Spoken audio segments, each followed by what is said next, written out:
សម្រាប់ទីតាំងលក់មីក៏ដូចជាកាទៀវពេលព្រឹកមកកន្លែងនេះធ្លាប់តែល្បីមកថាបើសិនជាចង់ទៅញ៉ាំតើតើអត់ធ្មត់បន្តិចព្រោះដោយសារតែនៅកន្លែងគាត់លក់ដាច់ម៉ួយច្រើនណោះអញ្ចឹងថ្ងៃនេះគឺ Twister បានទៅញ៉ាំអីអត់ធ្មត់មែនពុកម៉ែបងប្អូន Twister ទៅដល់ហ្នឹងគឺខ្ទង់ម៉ោង7គឺថាម៉ួយរបស់គាត់នៅឡើងណែនតែម្ដងប៉ុន្តែអត់អ្វីទេព្រោះដោយសារតែនៅកន្លែងគាត់ឆ្ងាញ់ណាហើយបើថាតែសាយមីរបស់គាត់វិញគឺគាត់ប៉ាកែចំអិនមែនតើឡើងទន់ល្មើយហ្មង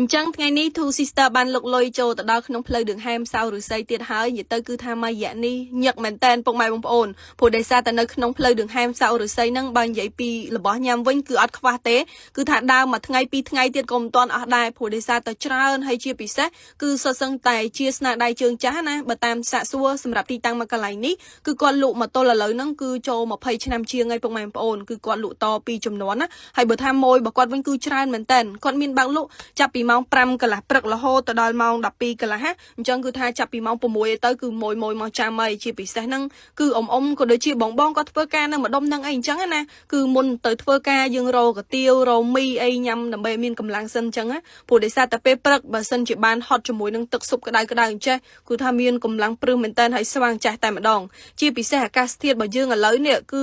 មេឃភ្លៀងអីអញ្ចឹងពុកម៉ែបងប្អូនអញ្ចឹងអត់សូវស្រួលខ្លួនទេបើសិនជាបានជាមួយនឹងទឹកស៊ុបក្តៅជាតិញាក់អញ្ចេះហត់មកគឺមានកម្លាំងព្រឹសហ្មងហើយអ្នកណាគេខ្លះដែលបានស្គាល់មុខបងប្រុសជួយ comment នៅខាងក្រោមវីដេអូផងព្រោះដោយសារតែបងប្រុសក៏ល្បីគួរសមដែរឃើញមានបងទៅថត review នៅកន្លែងគាត់ច្រើនណាហើយមើលតែសាច់របស់គាត់ទៅគឺដឹងហើយពុកម៉ែបងប្អូនហើយសម្រាប់ Twister ថ្ងៃនេះគឺបានទៅជាមួយនឹងតែក្រូចឆ្មាទឹកឃ្មុំ Freshy រសជាតិរបស់គេជូរអែមហើយយើងទៅញ៉ាំកាទៀវពេលព្រឹកអញ្ចេះបានដាក់ជាមួយនឹងតែក្រូចឆ្មាទឹកឃ្មុំ Freshy មកគឺថាជាតិញាក់ហ្មងហើយចូលមកដល់ខាងនេះវិញគឺជាប្រភេទកាទៀវដែល Twister កំងជាមួយនឹងសាច់ស្រួយហើយនឹងប្រហិតត្រីពុកម៉ែបងប្អូនហើយសម្រាប់តែសាច់កាទៀវរបស់គាត់វិញឡើងទន់ល្មើយតែម្ដងបូករួមជាមួយនឹងទឹកស៊ុបរបស់គាត់គឺរសជាតិឆ្ងាញ់មែនតើមកល្មមគឺគាត់រងាស់និយាយទៅគឺថាពុកម៉ែបងប្អូនស្នាដៃជើងចាស់ញ៉ាំហើយអត់មានខុសបំណងទេ